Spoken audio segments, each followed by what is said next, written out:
Man, ladies and gentlemen, we are living in some chaotic times, that is for sure. Then again, I don't think anybody needs me to say that. You know, every single day there is something else going on. It never seems to stop. And in this video today, we have to talk about Wokington, DC, because yesterday, yeah, it looked pretty insane. Thousands of pro-Palestine protesters show up outside of the White House and cause a lot of trouble. That definitely looks peaceful, doesn't it? And then just like we saw in Philadelphia a few days ago, a pride parade was blocked off by once again pro-Palestine protesters. So the left, the liberals, they continue to go at each other, but what more can you expect? You know, when you stand for absolutely everything and then get offended by absolutely everything, the only thing left eventually to get offended over is each other.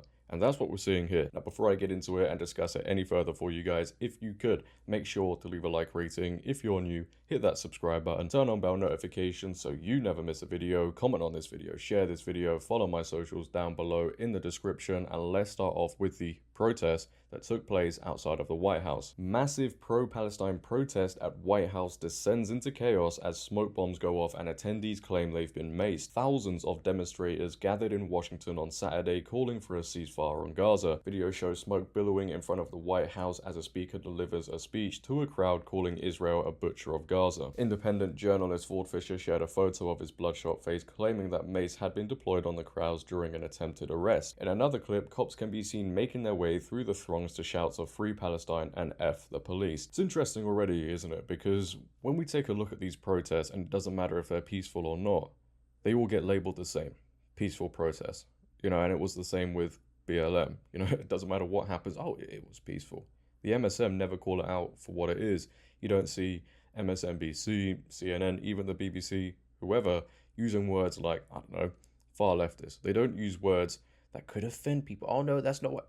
But when it's the other way around, oh boy, all the buzzwords are out. The chaos unfolded as Biden was out of the country on an official visit to France. Protesters unfurled a giant red banner bearing victims' names, which they used to surround the White House as part of the demonstration. The Secret Service said it had enacted safety measures, including erecting anti-scale fencing ahead of the demonstration. Due to crowds gathering at Lafayette Square Park, I believe that's how you say it, probably not, several roads have been shut down. The White House previously stated it supports peaceful protests only. Yeah, it seems very peaceful to me, doesn't it? But this isn't just people turning up to a protest and disagreeing with what's going on. This is people turning up and causing chaos and taking it to a whole nother level. And it's actually very concerning because just like some of the other protests we've seen in the past, people will turn up and disrespect the country they're in.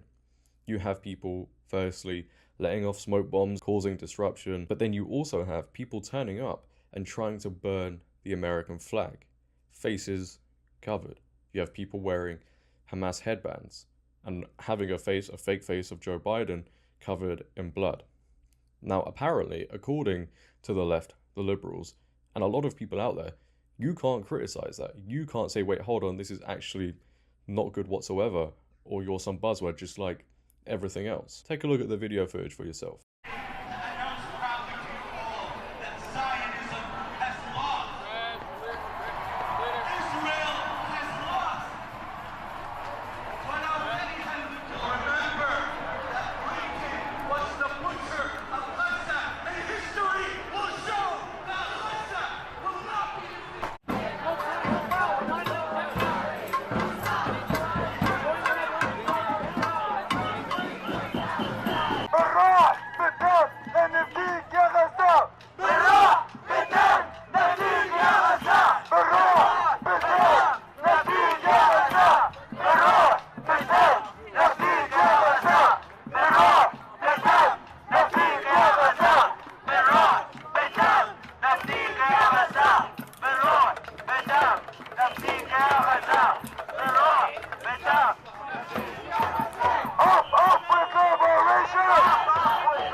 And everybody is supposed to say, yeah, that's okay behavior.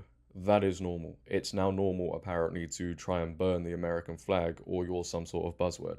If you're going to try and convince people that this is okay and people should ignore their own eyes and their own ears and not call it out, you're lost. And if you feel so passionate about something going on in a different country to the point where you will do these things, try and burn the American flag, wear Hamas headbands, whatever.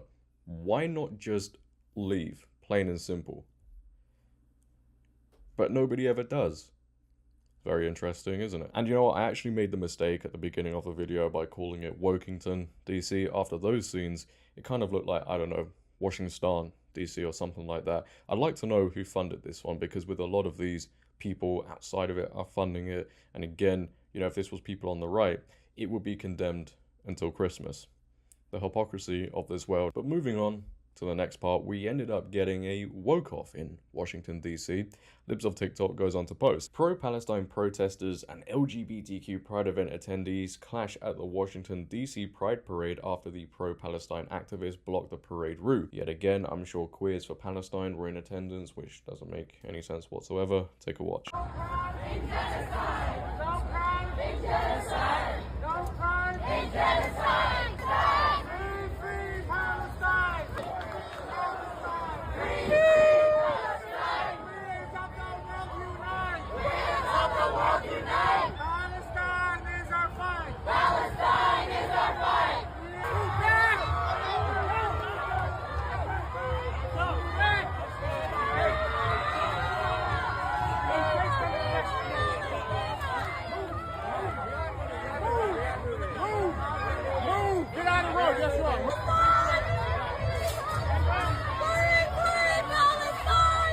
The left are certainly getting a taste of their own medicine at this point, aren't they? And it's just crazy what's going on. Who would have thought, right, that something could stop a pride parade?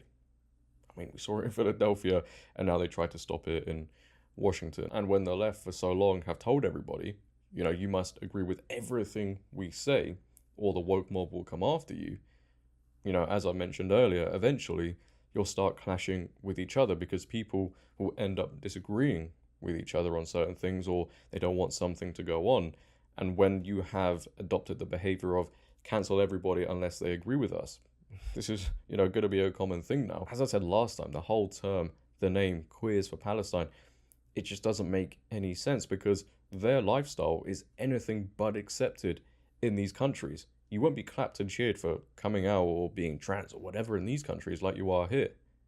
It's like, as you see with the meme on social media, chickens for KFC. It's just, man, these people. You know, I thought the situation we saw in Philadelphia was going to be a one-off, but it does seem like if there's a pride parade going on this month and there just so happens to be a pro-Palestine march going on as well, they're going to clash. I think the actual one in Philadelphia, Queers for Palestine themselves organized it. So you can see the situation they're in right now. But leave your thoughts down below, ladies and gentlemen, on what you saw in Washington. If you have enjoyed, make sure to leave a like rating. If you're new, hit that subscribe button, turn on bell notifications so you never miss a video, comment on this video, share this video, follow my socials down below in the description. But until next time, it has been your boy JD. Have a great day, stay safe, and I'm out.